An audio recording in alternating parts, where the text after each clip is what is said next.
देखिए, एक केस हुआ और पूरे मीडिया के अंदर मरकज निज़ामुद्दीन का नाम चल रहा है उस केस को लेकर के, भाई इतने सारे लोग यहाँ क्यों जमा थे। पहले तो मैं उसको बता देता हूँ आपको कि वहाँ पे क्या हुआ और क्या नहीं था। सबसे पहले तो वहाँ कोई पॉजिटिव केस नहीं पाया गया है अभी तक। आप वहाँ के डॉक्टर से सुन सकते हैं, एक भी पॉजिटिव केस नहीं मेरे पास आज की डेट में ऑफिशियली ना RMLC जहां जहां हमारे पेशेंट गए हैं कोई रिपोर्ट नहीं पॉजिटिव की आई है। इस सस्पेक्टेड में तो हम भी सस्पेक्टेड हो सकते हैं, कोई भी सस्पेक्टेड हो सकता है। किसी को खांसी आ रही है, हमारी ओपीडी पेशेंट आते हैं वही सस्पेक्टेड हो जाते हैं, हम भी उनको भेज देते हैं। तो अभी तक हमारे पास अब अगली बात हम करते हैं कि वहां इतने सारे लोग क्यों जमा थे और ये गैर जिम्मेदाराना काम क्यों किया, कोई प्रोग्राम क्यों रखा गया। पहली बात, भारत सरकार तो व्यस्त थी, भारतीय जनता पार्टी मध्य प्रदेश की एक बनी बनाई सरकार को गिराने के अंदर, इसलिए वो कोरोना का लॉकडाउन कहीं अनाउंस भी नहीं कर रहे थे।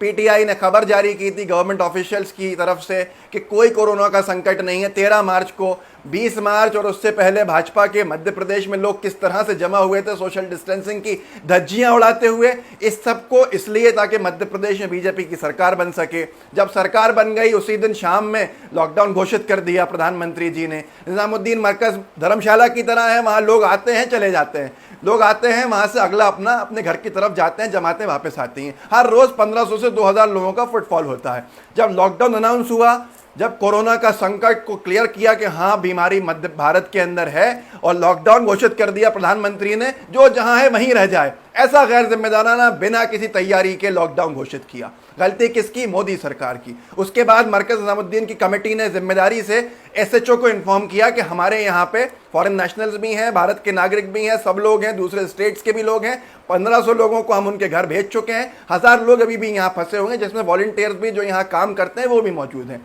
आप इसको निकालने के लिए मदद कीजिए। ये लेटर मौजूद है वहाँ पर जिसकी रिसीविंग दी है SHO ने। SHO ने क्या कहा कि अभी आप रुकिए, अभी आप यहीं रखिए, हम कुछ करते हैं। मरकज निज़ामुद्दीन कमेटी ने यह कहा है गाड़ियों के पासेस दे दिए ताकि हम निकाल सकें यहाँ से लोगों को, क्योंकि ट्रांसपोर्टेशन बंद हो गया है लॉकडाउन की वजह से। पर SHO साहब, पुलिस, दिल्ली पुलिस ने कुछ नहीं एक्शन लिया। उसके बाद मरकज कमेटी ने किसको लिखा? एडिशनल कमिश्नर ऑफ पुलिस को, दिल्ली के, कि हमें पासेस दीजिए ताकि हम लोगों को भेज सकें।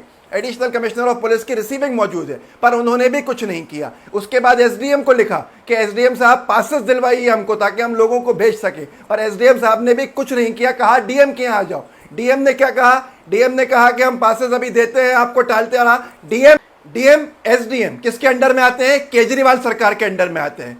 Additional commissioner of police SHO किसके अंडर में आते हैं? मोदी सरकार के अंडर में आते हैं।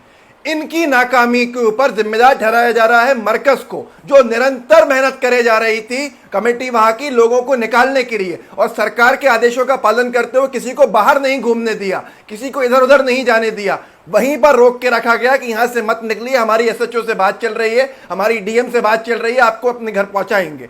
उसके बाद वहां एक भी कोरोना का केस पॉजिटिव अभी तक नहीं हुआ। अगर होते इतने केसेस पॉजिटिव 200-250 तो दिल्ली पुलिस प्रेस कॉन्फ्रेंस करके कहती ये तरीका है, लेकिन दिल्ली पुलिस ऑफिशियल चीज की प्रेस कॉन्फ्रेंस कर सकती है, इसलिए कोई प्रेस कॉन्फ्रेंस नहीं हुआ। बल्कि मीडिया इतने संदिग्ध पाए गए, कोई कह रहा है 50, कोई कह रहा है 60, कोई कह रहा है 250, कोई कंफर्म पॉजिटिव केस नहीं लिख रहा है, क्योंकि वो इलीगल हो जाएगा। सिर्फ जनता के मन में ये बताना कि यहाँ केसेस हैं, सिम्टम्स मुझे भी हो सकते हैं, नजर जुकाम मुझे होगा तो मुझे आइसोलेट किया जाएगा, वहां भी कोई केस नहीं है। पर मीडिया कंटिन्यूस मीडिया ट्रायल में लगा हुआ कि पूरे देश में यहीं से फैलाओ। ये बहुत अफसोस की बात है।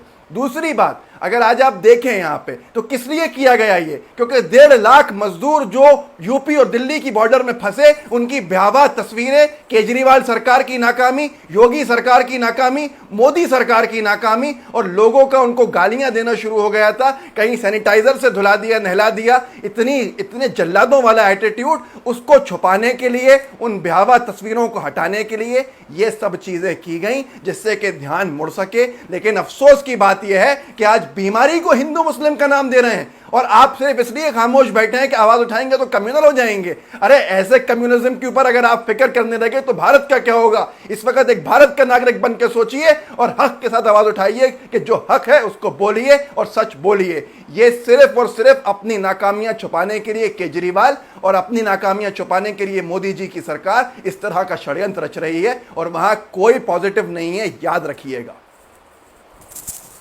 और यह भी याद रखिएगा, गलत कौन है? जिनकी ड्यूटी थी लोगों को निकालना, या गलत वो हैं जो बार बार लिख रहे थे कि हमें निकलवाने के लिए पासेस दीजिए?